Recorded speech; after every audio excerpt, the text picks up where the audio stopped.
Hey, beautiful people, and happy Monday. It is another beautiful day that the Lord has made. And I just feel led to leave this encouragement with you this week. And it simply is trust the process. Now, this is a term we often hear within the church and Christian world, to trust the process. We often hear this when someone is going through a difficult season or where they feel like they don't know where to turn. And it's difficult to trust the process if we can be honest with ourselves. Because by as human beings in our human nature, we love to be in control. We want to know what's next, what's happening.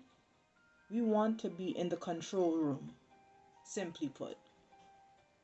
But God calls us to a place of submission, of relinquishing our will and our desires for His own. And I'm reminded in Matthew chapter 14 where Jesus has just finished feeding the 5,000 and he sends out his disciples on the boat to the other side and he basically tells them, I'll catch up with you all later. And he goes off to pray.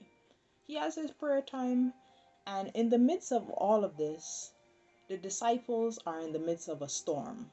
They're on the water in the boat, then a storm comes with all these big waves and is tossing them back and forth.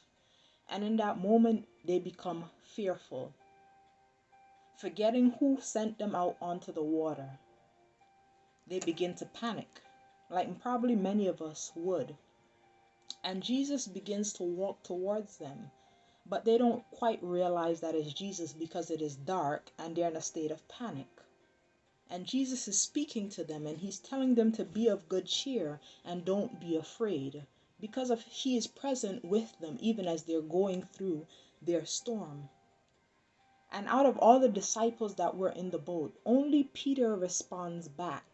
And Peter says, if it's you, Lord, bid me to come.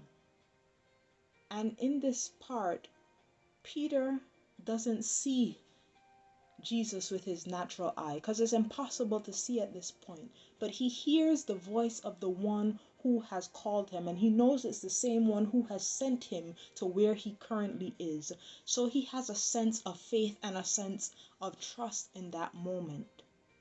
And we see later on in this passage that it's through Peter's answer to Jesus that we see the miracle of Peter walking on water because of the faith that he had in Jesus.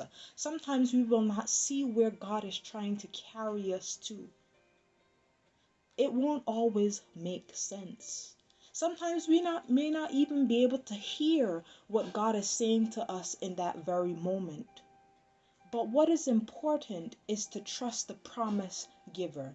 The same one who is the promise giver is the promise keeper, and he will keep you in your process, whatever that process may be.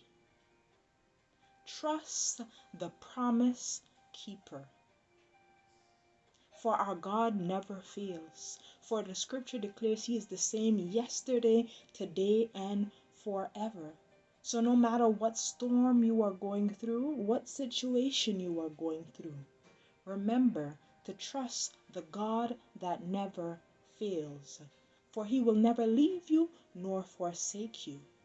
And his word cannot change. Trust God.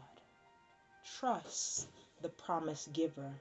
Trust the promise keeper who will sustain you in the process. Have a blessed week and remember to be bold and to be you.